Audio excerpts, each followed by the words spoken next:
সাহাবীরা বর্ণনা করেন আল্লাহ নবী দয়ার নবী যখন কথা বলতেন আল্লাহ নবী দয়ার নবীর দন্দা মোবারক সামনে দুটো দাঁতের ফাঁকা দিয়ে নূর বার হয়ে যেত। আল্লাহ নবী সাহাবীরা বর্ণনা করেন আমরা স্বচক্ষে দেখতে পেতাম আল্লাহ রাসূলের কথার সঙ্গে রাসূলুল্লাহর দন্দা মোবারকের ফাঁকা দিয়ে নূর আর নূর বার হয়ে যেত। জোরে বলুন আল্লাহ নবী সাহাবীরা বলেন আমরা এটা দেখে মুগ্ধ হয়ে যেতাম।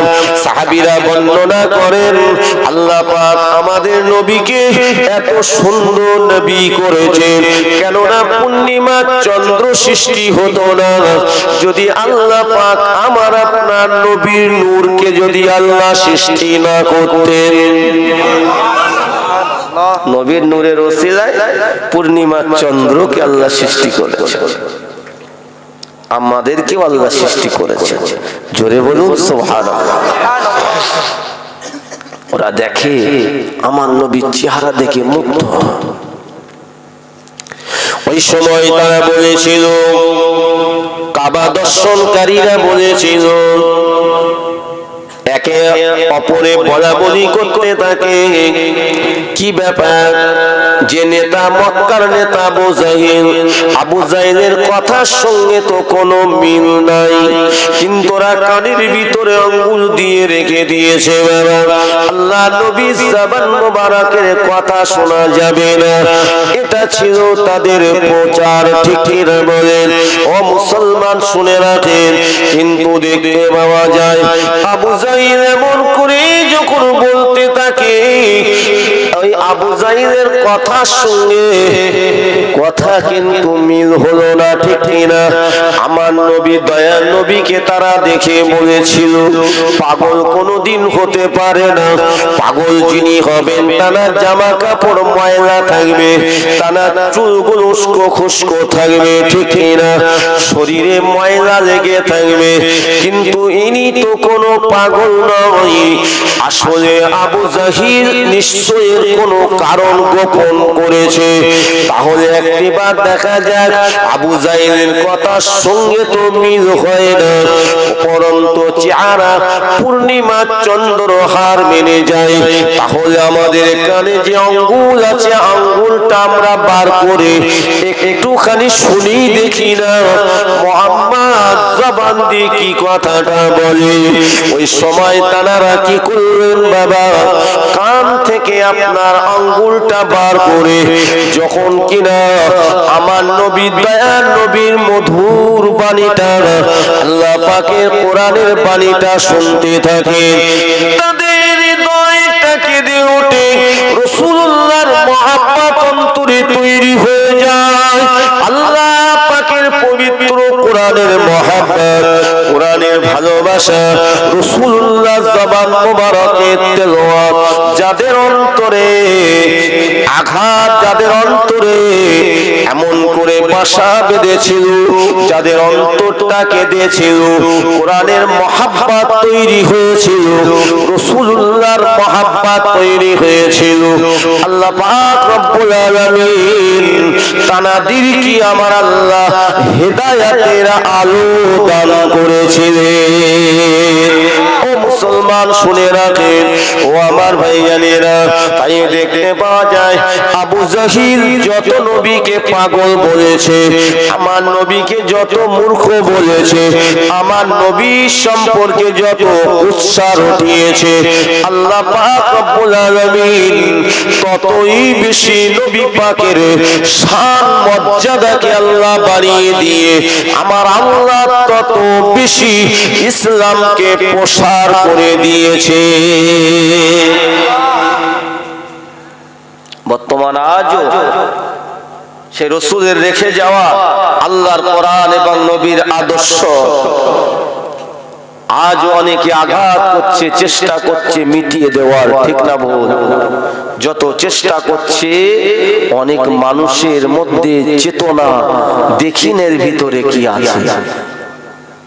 পৃথিবীতে অনেক তো আছে, কিন্তু এই ইসলামের মধ্যে এই ইসলাম কেন এত বিরোধিতা হয়?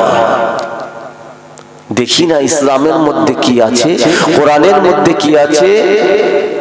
এটাকে দেখে যাদের অন্তর হৃদয় কোরআনের মহব্বত, রাসূলুল্লাহর আদর্শ, রাসূলুল্লাহর ব্যবহার থেকে যারা মুগ্ধ হয়েছে, যাদের অন্তর কেঁদেছে, আল্লাহ তাদেরকে হেদায়াত দিয়েছেন, আজও দিচ্ছেন। জোরে বলো সুবহানাল্লাহ। কিন্তু আমরা কিছু মুসলমানের ঘরের সন্তান হয়ে মুসলমান বলে দাবি করি, অথচ সেই কোরআনের বিরোধিতা করি, রাসূলুল্লাহর আদর্শের বিরোধিতা করি, করি কিনা? নবীর আদর্শের উপরে আঘাত, আল্লাহর দরবারে জবাব দিতে হবে। এই আঘাত করার একটি কারণ দুনিয়ার স্বার্থ, অন্য কিছু নয়। দুনিয়ার লোভ এবং দুনিয়ার মহব্বত, এছাড়া অন্য দ্বিতীয় কোনো কারণ নাই। আবু জাহিল তাই ছিল। যদি তাই না থাকতো, আমার নবী কোরআন পড়েছেন, আবু জাহিল এমন কোন রাত নেই, অধিকাংশ যখন ধরা খেয়েছে তারপর থেকে সে আমার নবীর কাছে রাতের বেলা অন্ধকারে আর কোরআন শুনতে যেত না। কিন্তু অধিকাংশ রাতে রাসূল যখন কোরআন পড়তেন, আবু জাহিল লুকিয়ে লুকিয়ে কোরআন শুনত। জোরে বলে সুবহানাল্লাহ। ওর ভালো লেগেছে, সব লেগেছে, কিন্তু মানতে পারেনি।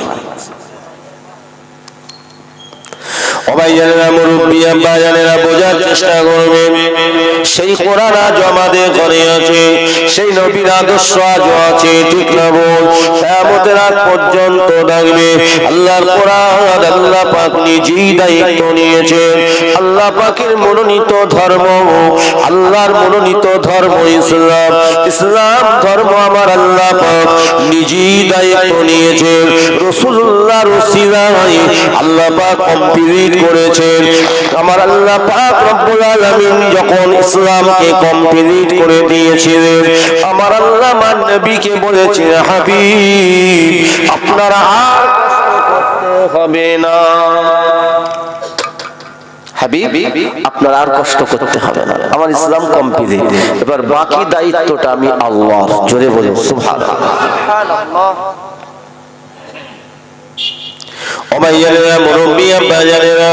এই জন্য আল্লাহ পাক জানিয়েছেন, ইন্না নাহনু নাযালনা যিকরা ওয়া ইন্না লাহু লাহাফিজুন।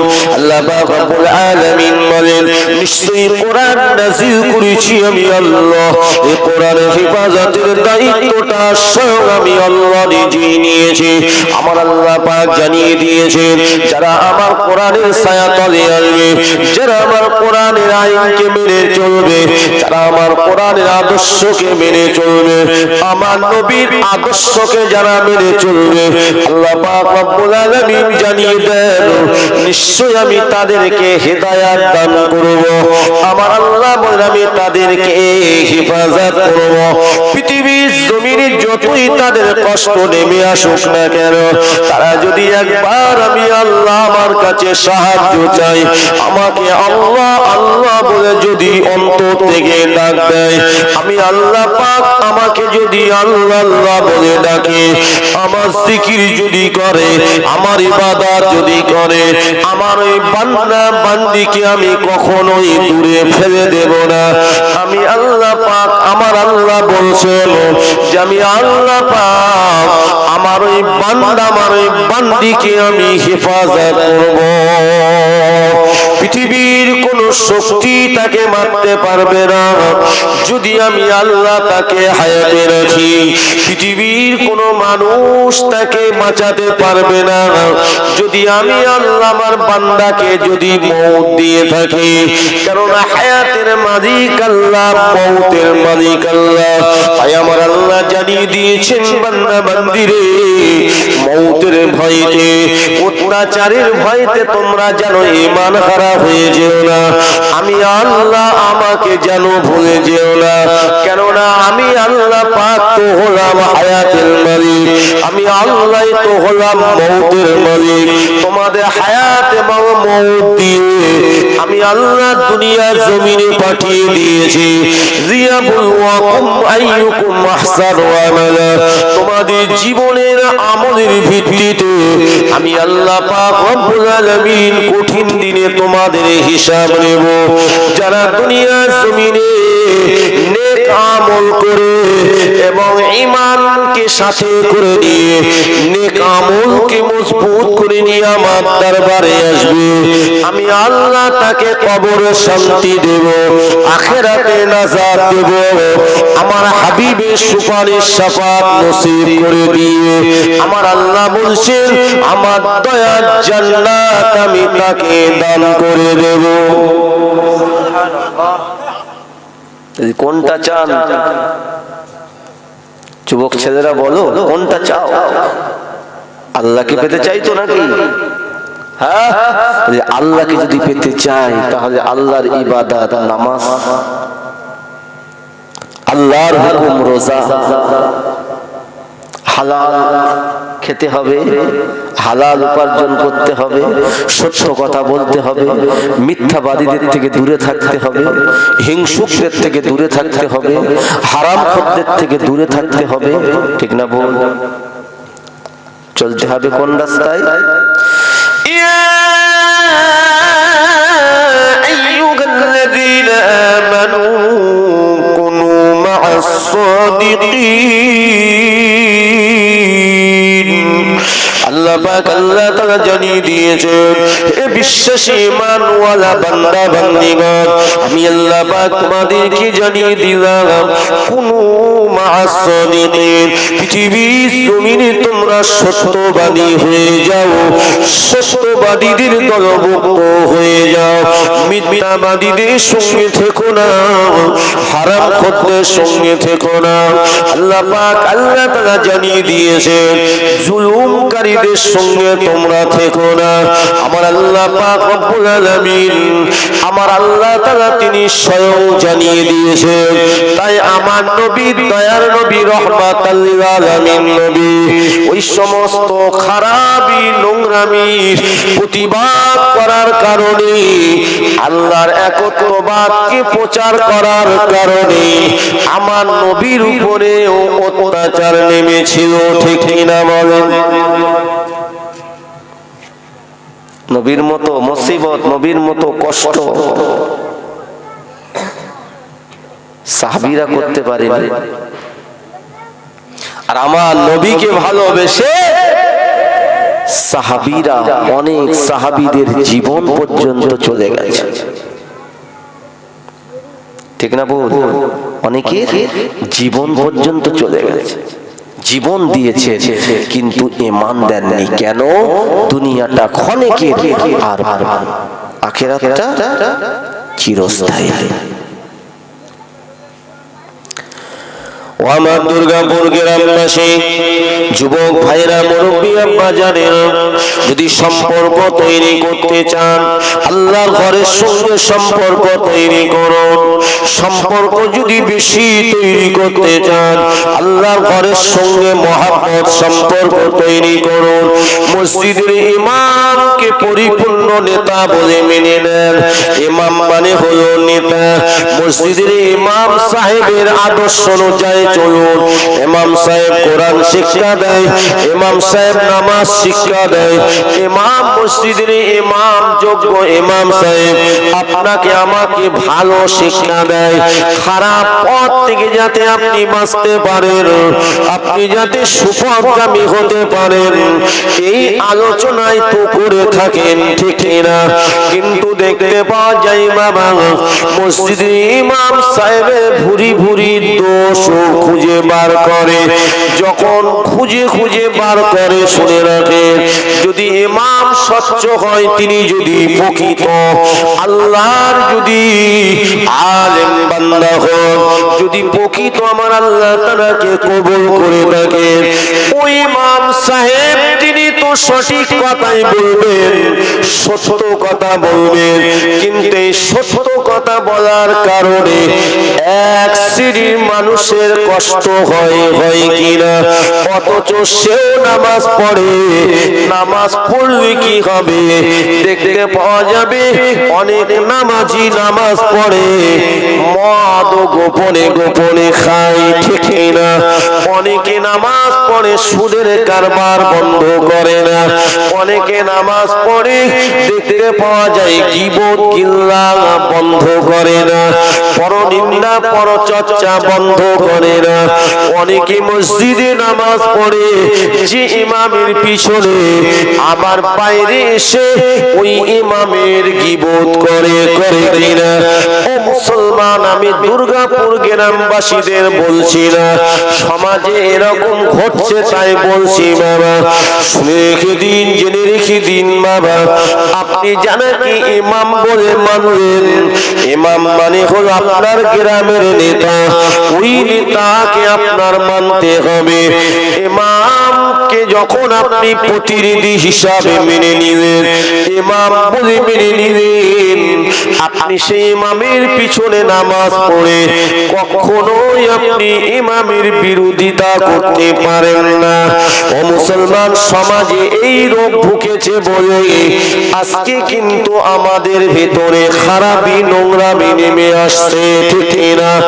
আজকে দেখতে পাওয়া যায় আলেম আলেম, এই আলেম আলেম যদি সমাজে ভালো হয়, খায়রুল উলামা যদি হয়, ভালো আলেম যদি হয়, এই ভালো আলেম যদি দ্বীনের দাওয়াত দেয়, ঈমানওয়ালা আলেমটা যখন হক কথা বলবে, সঠিক কথা বলবে, ন্যায় কথা বলবে, ওই ঈমানওয়ালা আলেমের কথাটা হারাম খদ্দের সহ্য হবে না। কিন্তু এই খায়রুল উলামার উপরে অত্যাচার নেমে আসবে। কিন্তু পৃথিবীর জমিনে কিছু শ্রেণী দুনিয়াদারি আলেম আছে, যারা কিনা এদিকেও আছে ওদিকেও আছে। সমাজে এরকম আলেম আছে কিনা বলেন? ও ভাইজানেরা, অর্থলোভী হোক, দুনিয়ালোভী হোক, যেই লোভী হোক না কেন, মুসলমান আপনার আমার ভিতরে যদি এইটা থাকে, তাহলে দেখতে পাওয়া যাবে আমি আলেম হয়ে বড় বড় রিকশার দিয়ে যদি আল্লাহকে ভয় না করে আমি যদি এমন করে দেখতে পাওয়া যায়, সে হারামের দিকে যদি ঝুঁকে যায়, দুনিয়ার দিকে যদি ঝুঁকে যায়, কিয়ামতের দিন আমার আল্লাহ পাক আল্লাহ তাআলা একদল আলেমকে আমার আল্লাহ আগে জাহান্নামের ঠিকানা দিয়ে দেবে, যারা হবে শাররুল উলামা, দুনিয়াদারি আলেম। আর যারা খায়রুল উলামা, ভালো ঈমানওয়ালা আলেম, এই ঈমানওয়ালা আলেমদের কথা সমাজের বুকে ও ভাইজানেরা মানুষ বেশি শুনছে না কম শুনছে? কথা বলে শুনছে, হক কথা বলছে, কিন্তু বাবা টিকছে না। যে কথা আমি আপনাদের বলতেছিলাম, আল্লাহ নবী দয়ার নবী নূর নবী যখন কোরআন শরীফ তেলাওয়াত করেন, আল্লাহর মধুর বাণীটা যখন তেলাওয়াত করেন, ওই সমস্ত কাবা দর্শনকারীরা যাদের অন্তরে, যাদের হৃদয়টা রাসূলুল্লাহর মহব্বত তৈরি হয়ে গেছিল, খাউফে লাহি তৈরি হয়ে গিয়েছিল, তাদের জবান থেকে অটোমেটিক বার হয়ে গেল, এই রে আবু জাহিল মিথ্যাবাদী, ওই নিজেই খারাপ, ও নিজেই মূর্খ, নিজেই জাহিল। এত সুন্দর একজন মহাপুরুষকেও মিথ্যাবাদী বলেছে, পাগল বলেছে। না না না না, কখনো ইনি পাগল হতে পারেন না, ইনি একজন মহাপুরুষ। নিশ্চয়ই ইনি যে বলেছেন, এনার জবান দিয়ে যে কোরআনের বাণীটা ভেসে আসছে, এটা আল্লাহর বাণী, এটা আমরা বিশ্বাস করে নিলাম। ইনি যে বলছেন আল্লাহ আমাকে নবী করে পাঠিয়েছেন,